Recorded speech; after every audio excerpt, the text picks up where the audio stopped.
जय श्री कृष्णा। कैसे हैं आप लोग? फ्रेंड्स, आज की चर्चा काफ़ी महत्वपूर्ण होने जा रही है, क्योंकि आज हम चर्चा करने जा रहे हैं जो सबसे ज़्यादा विशाल ग्रह, विस्तृत ग्रह या रहस्यमयी ग्रह, राहुदेव महाराज की। राहुदेव महाराज को देखिए, समझना मुश्किल ही नहीं, नामुमकिन भी है। हम केवल इतना समझ सकते हैं कि ये किस स्थान से प्रभाव दे रहे हैं, या आपके लिए सकारात्मक है या नकारात्मक है।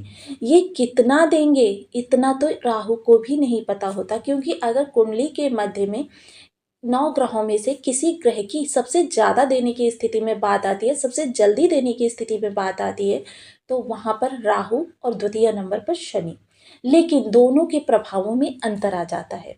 शनिदेव महाराज धीरे धीरे, जिस तरीके से सोना जितना तपता है उतना चमकता है, उसी तरीके से शनिदेव अपने जातक को पहले उसे तपाते हैं फिर चमकाते हैं। अब राहु की बात आती है तो राहु बस खुश हो जाए, आपको माला माल करने से पीछे नहीं हटते। लेकिन यहाँ हम चर्चा दोनों ही स्थितियों की करेंगे। देखिए, मोस्टली लोगों के बर्थ चार्ट में राहु जो होते हैं निगेटिव अवस्था में होते हैं, या तो डिग्री बल से कमजोर होते हैं, या किसी ना किसी ग्रह के साथ इनका दुर्योग बना हुआ होता है। मोस्टली या तो किसी ऐसे भाव में बैठे होते हैं जो इनका शत्रु भाव होता है। तो राहु की हम दोनों ही स्थितियों की यहाँ चर्चा करेंगे। सबसे पहले तो राहु के जान लेते हैं कि देखिए, राहु की युति किसी भी ग्रह के साथ अच्छी नहीं होती है। मोस्टली अगर हम इनको सूर्य के साथ कहें तो पितृदोष बना देते हैं, अगर शनि के साथ कहें तो श्रापित दोष बना देते हैं, जबकि शनि इनके परम मित्र होते हैं। अगर हम गुरु के साथ कहें तो चांडाल दोष बना देते हैं, मंगल के साथ कहें अंगारक दोष बना देते हैं, शुक्र के साथ कहें जड़ योग बना देते हैं, वहीं बुध के साथ कहें भ्रामक योग बना देते हैं। तो बहुत ज़्यादा इनके जो युति होती है किसी भी ग्रह के साथ अच्छी नहीं होती है, क्योंकि राहु स्वतंत्र रहना पसंद करते हैं। राहु को किसी फाउंडेशन में रहना पसंद ही नहीं है। वो जो करें जैसा करें, क्योंकि इन पर नियंत्रण कोई कर ही नहीं सकता। अब राहु के प्रभाव देने के कुछ ऐसे कारण होते हैं कि जब हमें पता चलता है कि राहु हमको प्रभावित कर रहे हैं, मोस्टली आपके द्वादश भाव में बैठे हुए हैं, और ये चक्र का अंतिम भाव है। और यहाँ से राहु निकलकर, क्योंकि देखिए इनकी चाल जो होती है वक्र होती है, इन्होंने ये समझ लीजिए अपना पहला भाव, हमारे लिए द्वादश है अन्य ग्रहों के लिए, लेकिन राहु के लिए ये प्रथम भाव है। तो देखिए, ये शुरुआत जो राहु की हो रही है, ये इस समय पर देखिए मोस्टली लोग क्या कहते हैं कि हमको प्रभाव नहीं प्राप्त हो रहे। तो सबसे पहले आपको ये जानना है कि आपकी राहु की महादशा चल रही है, अंतरदशा चल रही है, सूक्ष्म दशा चल रही है, वृत्तिंतर दशा चल रही है, प्राण दशा चल रही है, योगिनी दशा चल रही है। अगर इनमें से कोई भी दशा चल रही है, तब तो राहु आपको 100% इफेक्ट देंगे। अब यह बात अलग है कि वो पॉजिटिव होंगे या निगेटिव होंगे, क्योंकि राहु के प्रभाव जो होते हैं बहुत बड़े होते हैं। आप राहु के दोनों ही प्रभावों की अभी चर्चा करेंगे, लेकिन थोड़ा सा राहु के इफेक्ट्स के बारे में जान लेते हैं कि आप कैसे जानेंगे कि आपको इनके पॉजिटिव प्रभाव मिल रहे हैं या निगेटिव प्रभाव मिल रहे हैं। मोस्टली घर की दीवारों में शीलन आना, धरती में शीलन आना, ये अगर कार्य हो रहे हैं, समझ लीजिए निगेटिव राहु एक्टिव है।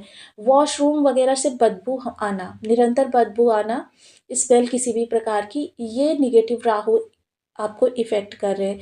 आपके घर में अगर पानी के आने का जो स्थान है वहाँ से पानी का रिसाव लगातार हो रहा है, तो समझ लीजिए आपको निगेटिव राहु इफेक्ट कर रहे हैं। आप बैठे बैठे ही अपनी विचारों की तंद्रा में खोए रहते हैं, मतलब किसी से कोई छोटी मोटी बात हो गई, उसको ही आप क्षमा करें, उसको ही आप निरंतर सोचते रहते हैं, और कभी कभी ओवर थिंकिंग में आप हाई बीपी या ऐसी बीमारियों को भी न्योता दे देते हैं। तो ये समझ लीजिए कि आप निगेटिव राहु से अफेक्टेड हैं, यानी कि अब आपको तुरंत राहु के उपायों की आवश्यकता है। अब चलिए चर्चा को आगे बढ़ाते हैं। तो देखिए, राहु जब भी आपको इफेक्ट कर रहे होते हैं, सबसे पहले सीधा प्रभाव आपकी वाणी पर देखा जाता है। अगर वाणी असंयमित हो रही है, निगेटिव राहु। अगर वाणी सधे शब्दों में अपनी स्पष्ट शब्दों को, मतलब कम शब्दों में स्पष्ट अपनी बात को उल्लेख कर पाती है, तो समझ लीजिए आपके राहु बहुत अच्छे हैं। राहु देखिए, जिस कार्य को साधना चाहते हैं उसमें साम दाम दंड भेद सभी का प्रयोग करते हैं और अपने कार्य को साध लेते हैं। इनके कारक जीव बिल्ली से हम ये जान सकते हैं। देखिए, बिल्ली जो है मोस्टली 16 घंटे सोती है, 24 घंटे में 16 घंटे सोती है। और जैसे ही वो जागती है चतुराई से, वो एक ही स्थान पर बैठे बैठे चारों ओर दृष्टि करती है और उसे पता होता है कि उसका शिकार कहाँ है, और जाती है 10 मिनट के अंदर शिकार करके फिर पुनः वो सोने लगती है। ऐसा ही राहु से प्रभावित जातक भी होता है कि वो बैठा आपको एक स्थान पर दिखाई देता है, लेकिन उसकी बुद्धि जो होती है चारों ओर अपनी तर्क वितर्क और अपनी घोड़े दौड़ाती हुई दिखाई देती है, कि मतलब कहाँ से वो अब अपने लिए, ऐसे लोग जो होते हैं रिश्तों में भी काफ़ी ज़्यादा मतलब खोते नहीं हैं। तो बने रहिए हमारे साथ इस वीडियो में, एंड तक आपको बहुत कुछ जानने के लिए मिलेगा। वीडियो बहुत ज्ञानवर्धक होने वाला है।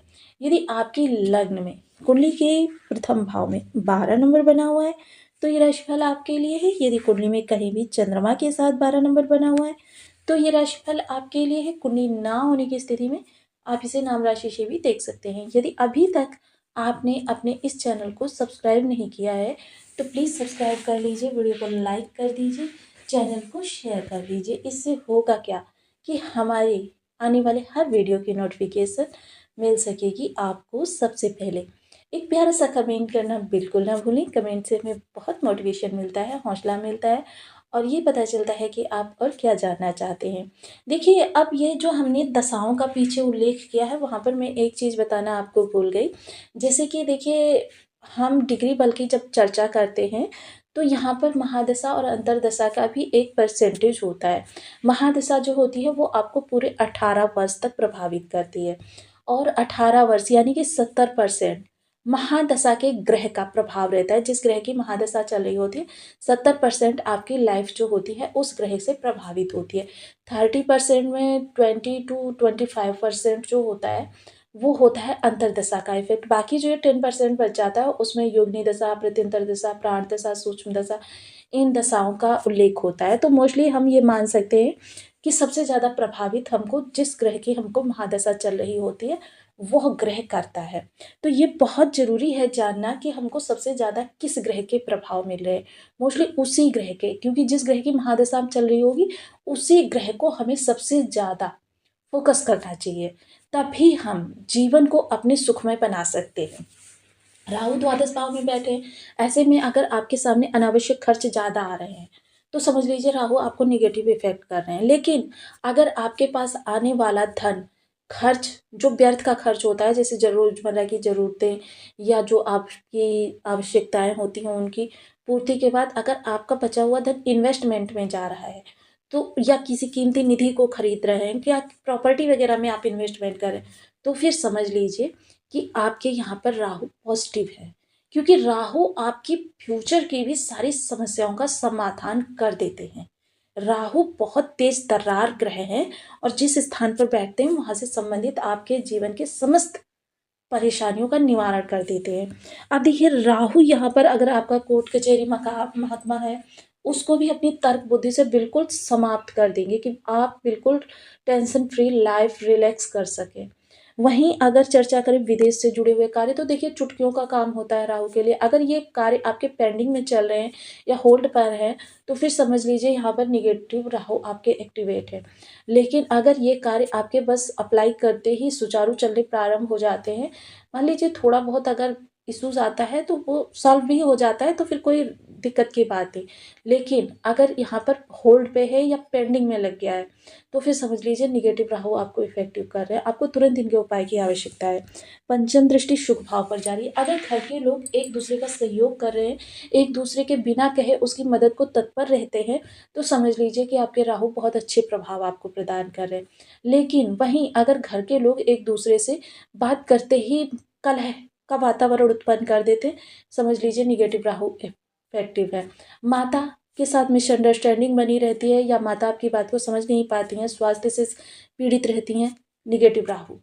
तो इन चीज़ों को आपको समझना बहुत ज़रूरी है क्योंकि राहु 18 माह के स्थान पर गोचर करते हैं और अभी 1 वर्ष आपको द्वादश भाव से ही प्रभाव देने वाले हैं। सप्तम दृष्टि जो आपके षष्ठ स्थान पर जाने वाली है, सबसे महत्वपूर्ण भाव है क्योंकि यह धन त्रिकोण का एक भाव बन जाता है और यहाँ की प्रत्येक गतिविधि का असर सीधे सीधे आपके करियर को इफेक्ट करता है। क्योंकि अगर शत्रुता होगी, शत्रुता में आपने आपा खो दिया, आक्रामक स्थिति ले आए, क्योंकि राहु अगर निगेटिव हुए तो आपा खो देंगे और अगर राहु पॉजिटिव हुए आप अवॉइड कर देंगे। देखिए दोनों ही स्थितियां होती हैं। राहु अगर निगेटिव हुए तो आप आपा खो देंगे, आक्रामक स्थिति हो जाएगी, वो आपके आगे पुलिस विवाद और ये सारे विवादों में फंस जाएंगे। फलतः सीधे सीधे इफेक्ट क्या होगा, आपका कैरियर। दूसरा कि अगर आपने अवॉइड कर दिया तो फिर तो वो राहु के हाथ में है, राहु उनको बिल्कुल आपस में ऐसा उलझा देंगे कि वो अपनी गृहस्थी को भी तहस नहस होता हुआ देख सकेगा व्यक्ति।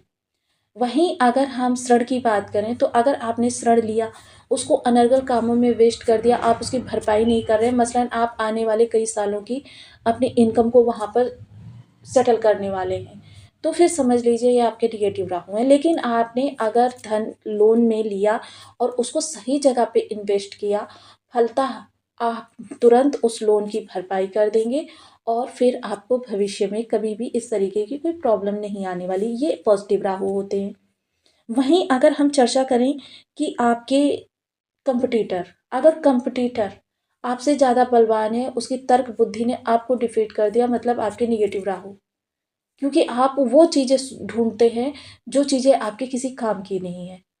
लेकिन पॉजिटिव राहु क्या होता है, 100 में से एक चीज़ ढूंढता है और वही ढूंढता है जो उसके काम की होती है।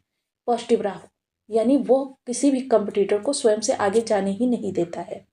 तो ये चीज़ें अगर आप ध्यान में रखेंगे तो आपका आने वाला 1 वर्ष बहुत